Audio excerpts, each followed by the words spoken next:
you're working with one of the most amazing directors. I'm a huge fan. So what was it like to get to work with Zhang Yimou, who's so accomplished, and what makes him such an accomplished filmmaker? I mean, the reason that I really wanted to do this was to work with Zhang Yimou.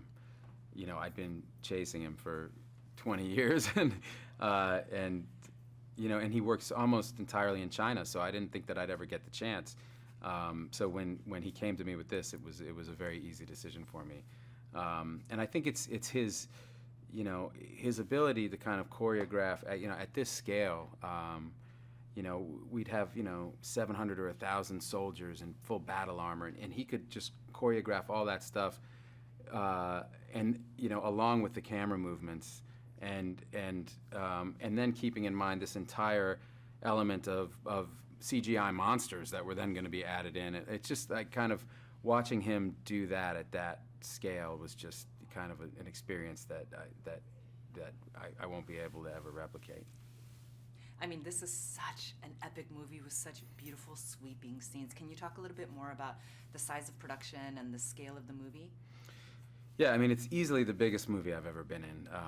It's just, you know, you know, I mean, it was a huge budget, but also just the, you know, the idea of doing an East-West collaboration and a co-production meant that half of our crew was Chinese and they were speaking Mandarin and didn't speak any English, and half of our crew was kind of international. We had people from America, Europe, South Africa, Australia, New Zealand, you know, and we were all speaking English, and we had I think 100 translators on the payroll.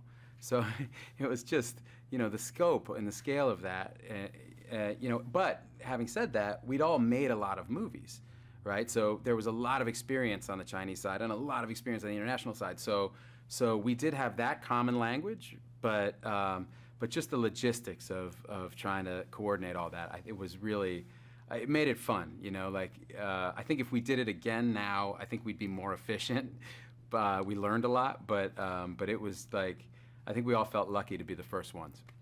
And let's talk about the mythology, because a lot of people know what the Great Wall is, but you guys created this amazing story with these mythological creatures. Can you talk about the mythology that you built as well as the purpose of the Great Wall in this film? Yeah, the idea behind this movie is that the Great Wall was built to keep this wave of monsters out, and the monsters attack every 60 years.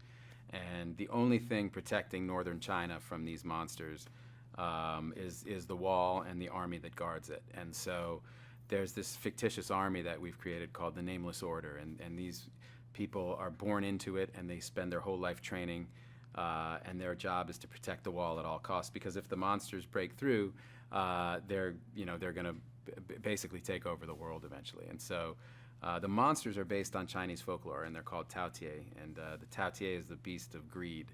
And when they show it in Chinese folklore, it's just a head, because the idea is it eats everything in its path, including eventually itself, until it's just a head that remains.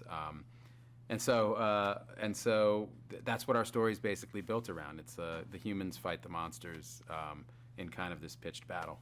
And I love your relationship with Pedro. There's so much color, there's so much dimension. Can you talk about what he brings to the film? Yeah, well, the idea is that we're two mercenaries from the West who've come to steal gunpowder. Like, we've heard about gunpowder, so we're like, let's go steal that and take over the West. And we get captured by the Nameless Order. So we're basically barbarians who are exposed to this civilization that's way more advanced than we are, or than anything we've ever seen.